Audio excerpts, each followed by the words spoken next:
कहानी है रामपुर गांव की, जहां के मर्द महिलाओं को हमेशा नीचा दिखाने की कोशिश में रहते। अरे अभी तक खाना नहीं आया, क्या मुझे एक और शादी करने की जरूरत है? नहीं जी नहीं, ऐसा मत करना, वरना मैं कहाँ जाऊंगी। खाना लेकर मैं अभी आई जी। गांव की पंचायत में भी फैसले हमेशा औरतों के खिलाफ ही रहते। मैं जो फैसला सुनाता हूँ वो भगवान की आज्ञा होती है। इस लड़के ने अपने मन से शादी करके अच्छा नहीं किया। लड़के को घर भेज दो और इसकी शादी इसकी जाति की किसी लड़के से करवा दो। लेकिन ये लड़के, इसे तो गांव के बाहर निकाल दो। नहीं नहीं जमींदार साहब, ये क्या बोल रहे हैं? ऐसा नहीं हो सकता। मेरी बेटी मासूम है, इसे अच्छे बुरे की समझ नहीं है। अरे कहाँ जाएगी ये बेचारी? कहाँ जाएगी? इतनी चिंता है तो पूरे परिवार का गांव निकाला कर देते हैं। बेचारे पूरे बसे बसाए परिवार को गांव छोड़ना पड़ता है। चाहे जो हो, अगर बेटियों को कंट्रोल नहीं कर सकते तो गांव में रहने का कोई मतलब नहीं है। यहाँ औरतों को दब कर रहना होगा। कोई भी अपने हिसाब से कुछ नहीं कर सकता, सब ईश्वर की मर्जी से ही होगा। तभी गांव का एक आदमी दौड़ा दौड़ा आता है। सरपंच साहब, जमींदार साहब, वो कालिया है ना, उसकी बेटी पढ़ने के लिए शहर जा रही है। अच्छा, ये कब हो गया? और कालिया की हिम्मत कैसे हो गई ऐसा करने की? लेकर आओ उसे और उसकी बेटी को।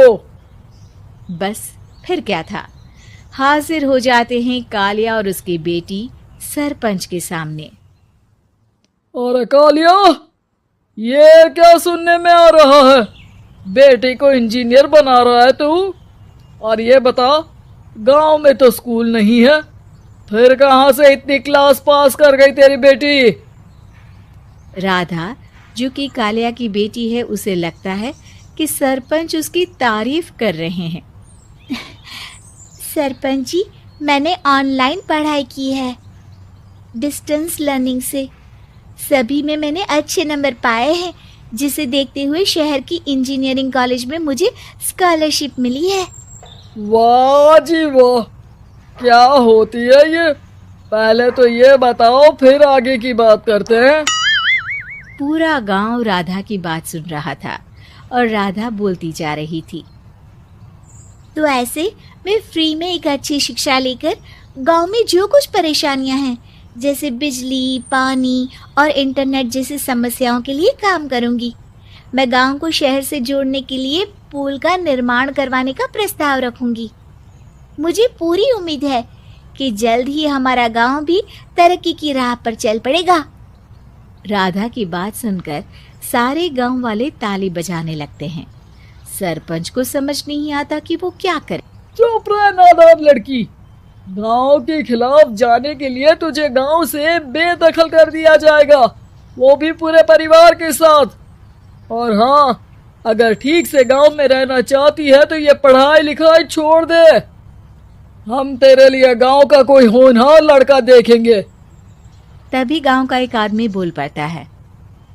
अरे नहीं नहीं सरपंच जी, राधा बिटिया जो बता रही है, अगर वैसा हो जाए तो हम लोगों को पैसा कमाने के लिए बाहर नहीं जाना पड़ेगा। हाँ जी, और ना ही कोसों दूर पानी के लिए भटकना पड़ेगा। हमारे बच्चे भी अच्छी पढ़ाई कर सकेंगे और आगे बढ़ेंगे, ना कि हमारी तरह खेती करते बैठेंगे। क्यों गांव वालों, राधा बिटिया का साथ देना चाहिए ना। सरपंच देखता है कि गांव राधा के साथ है तो वो चुप हो जाता है। वो घर आकर अपने सलाहकार से बात करता है, जो बहुत ही चालाक किस्म का इंसान होता है। अरे सरपंच साहब, आपको बहुत ही होशियारी से काम लेना पड़ेगा। एक बार गांव तरक्की कर गया, यहाँ के बालक पढ़ लिए तो कोई ना पूछेगा आपको। और फिर ये जो बेटा और बेटी है ना आपके, इनको भी आम लोगों की तरह ही जीवन जीना होगा। हाँ, लेकिन करे तो क्या करे? वो ना आप मुझ पर छोड़ दीजिए, बस मैं जैसा बोलूं करते जाइए।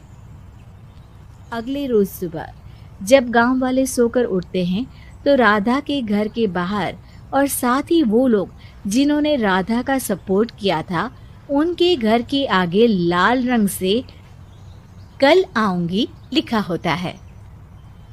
कल आऊंगी, ये क्या होता है? अरे यह तो खून से लिखा है, लगता है कोई भूत प्रेत या चुड़ैल का साया है। चलो सरपंच जी के पास चलते हैं।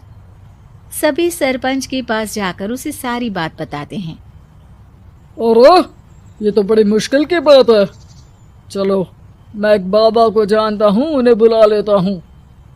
सरपंच बाबा को लेकर गांव के घर के बाहर जाता है। ओहो, तो ये वो चुड़ैल है जो उन लोगों को निशाना बनाते हैं जो गांव को बदलने का सपना देखते हैं। वो गांव को ऐसे ही संपन्न देखना चाहती है। वो नहीं चाहती कि कोई बाहरी यहाँ का कायाकल्प करे। क्या तुम लोगों में से किसी ने गांव को बदलने की सोच रखी है? तभी राधा की माँ रोते रोते आती है। मेरी राधा घर से गायब हो गई है। अरे कोई तो बचाओ, मेरी बच्ची कहाँ गई?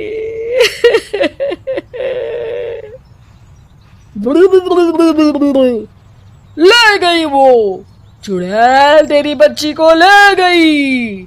अब वो उसे श्रापित करके छोड़ेगी, उस पर चुड़ैल का साया हो जाएगा।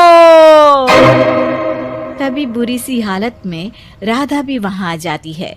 उसके बाल चुड़ैल की तरह फैले होते हैं और कपड़ों में खून लगा होता है। सभी राधा को देखकर डर जाते हैं। माँ, पता नहीं मुझे कौन उठा कर ले गया था। अरे दूर दूर हो जा चुड़ैल, अब हम लोग इस गांव में नहीं रुकेंगे। अरे कैसी बातें कर रहे हैं आप? कल तो आप मेरे भरोसे गांव का हुलिया बदलने, अपने बच्चों को पढ़ाने और तरक्की उन्नति की बात कर रहे थे, तो आज क्या हो गया आपको? ये फिर तुम लोगों को बहकाएगी। ये चुड़ैल गांव में आ चुकी है, ऐसे ही ये तुम्हारे घर के बच्चों को भी ले जाएगी। गांव वाले राधा को गांव से बाहर निकाल देते हैं। उसके माँ बाप रोते रहते हैं लेकिन गांव वाले नहीं मानते। मैं भी अपनी बहन के साथ गांव के बाहर रहूंगा, लेकिन वो पढ़ाई नहीं छोड़ेगी। वहीं सरपंच के घर पर सलाहकार कहता है। देखा, सांप भी मर गया और लाठी भी नहीं टूटी। लेकिन अगले ही दिन सरपंच के घर के बाहर भी वही शब्द लिखे होते हैं और फिर सरपंच की बीवी कहती है, हमारी बेटी को किसी ने अगवा कर लिया है। तभी राधा का भाई वहां आ जाता है।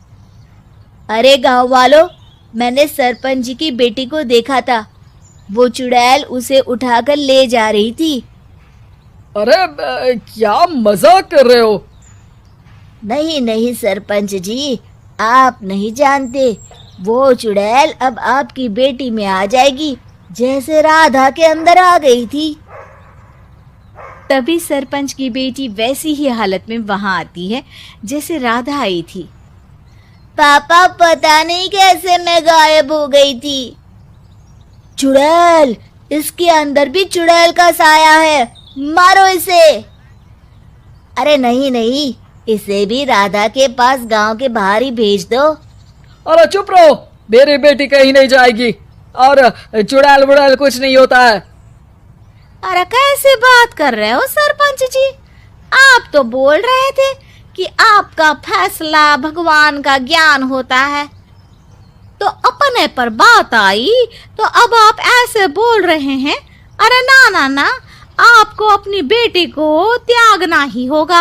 अरे बुलाओ बाबा को। राधा का भाई बाबा को ले आता है, जिसे अब गांव वालों के डर के कारण सच बोलना पड़ता है। मैं कोई बाबा नहीं हूँ, मैं तो मोची था। ये सलाहकार महोदय ने मुझे कहा था एक्टिंग करने को। अब वो मुझे पैसे देने वाले हैं। अब मुझे माफ कर दो। गलती हो गई, मुझे माफ कर दो। तभी वहां राधा आ जाती है। देखा सरपंच जी, जब गांव के बच्चे साक्षर होंगे तो आप जैसे लोगों की चालाकी नहीं चलेगी।